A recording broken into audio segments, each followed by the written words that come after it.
এই সরকারের পতনের পরে আবার এক শ্রেণীর সুবিধাভোগী তারা বিভিন্ন জায়গায় হামলা করে যাচ্ছে এই স্বাধীনতাকে কলঙ্কিত করার জন্য। যারাই এই ধরনের জঘন্য কাজ করছে, চাঁদাবাজি করছে, দোকানপাট ভাঙচুর করছে, হিন্দুদের মন্দির আঘাত করছে, সকলে সম্মিলিতভাবে তাদের হাত ভেঙে দেওয়ার জন্য সকলকে প্রস্তুতি গ্রহণ করতে হবে। কথা বলেন ঠিক না বেঠিক? কারণ আমরা একটা জুলুম থেকে বেঁচেছি, আবার জুলুমের মধ্যে পড়ার জন্য নয়।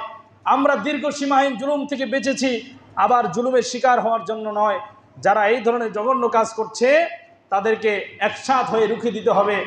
আসুন রাজনৈতিক বিভেদ আমরা ভুলে যাই, আমরা একই সমাজের মানুষ, একই জায়গায় আমাদেরকে বসবাস করতে হবে। কথা বলেন ঠিক না বেঠিক? আপনার বিপদে আপনার পাড়া প্রতিবেশী চলে আসবে, কে কোন দল করেছে এটা এখন দেখার সময় নাই। এখন আমাদের ঐক্যের সময়, সকলে ঐক্যবদ্ধ হয়ে কাঁধে কাঁধ মিলিয়ে সমাজকে সুন্দর করতে হবে। কথা বলেন ঠিক না বেঠিক?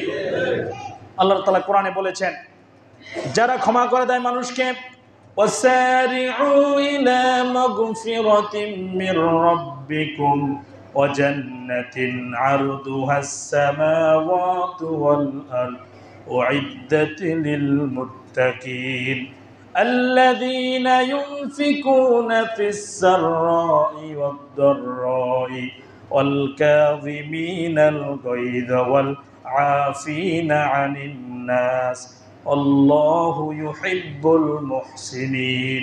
আল্লাহ রাব্বুল আলামিন বলেন, তোমরা দৌড়াও, প্রতিযোগিতা করো এমন এক জান্নাতের দিকে যেই জান্নাতের প্রশস্ততা দুনিয়া থেকে আকাশ পর্যন্ত। সুবহানাল্লাহ পড়েন।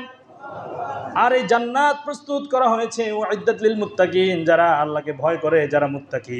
আর তারা কারা?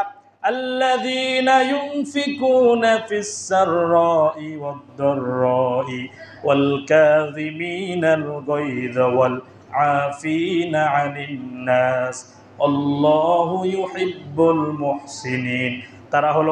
তারা হলো কারা? যারা প্রকাশ্যে গোপনে আল্লাহর পথে খরচ করে, আল্লাহর রাস্তায় দান করে এবং নিজের রাগকে নিয়ন্ত্রণ করে। অন্তরে যেই ক্ষোভ, যেই রাগ, এই রাগকে যারা নিয়ন্ত্রণ করে, ওয়াল আফিনা আনিন নাস, এবং যারা মানুষকে ক্ষমা করে দেয়, আল্লাহু ইউহিব্বুল মুহসিনিন। আল্লাহ রাব্বুল আলামিন এই সমস্ত মানুষদেরকে অত্যন্ত ভালোবাসেন, অত্যন্ত পছন্দ করেন। সুবহানাল্লাহ পড়েন। তাহলে আমাদেরকে ক্ষমা করার মানসিকতা তৈরি করতে হবে।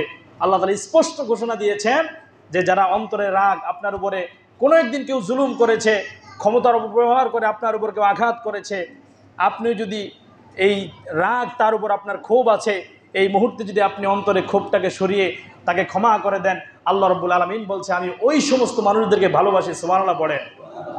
আসুন আজকে আমাদের স্লোগান, কবি জসিমউদ্দিন যেভাবে বলেছেন, আমার এই ঘর ভাঙিয়েছে যে বা আমি বাঁধি তার ঘর, আপন করিতে খুঁজিয়া বেড়ায় যে মোরে করেছে পর।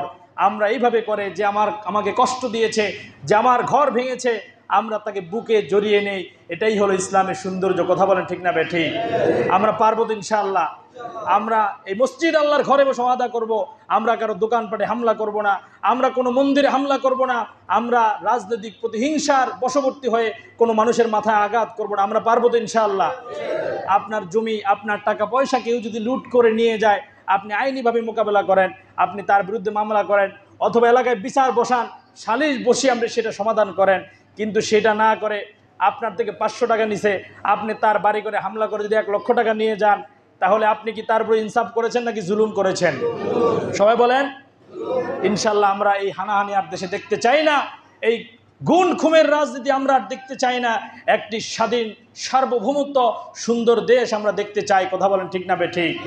আল্লাহ তাআলা এমন একটি দেশ গঠন করার তৌফিক আমাদেরকে দান করুন। আল্লাহুম্মা আমিন।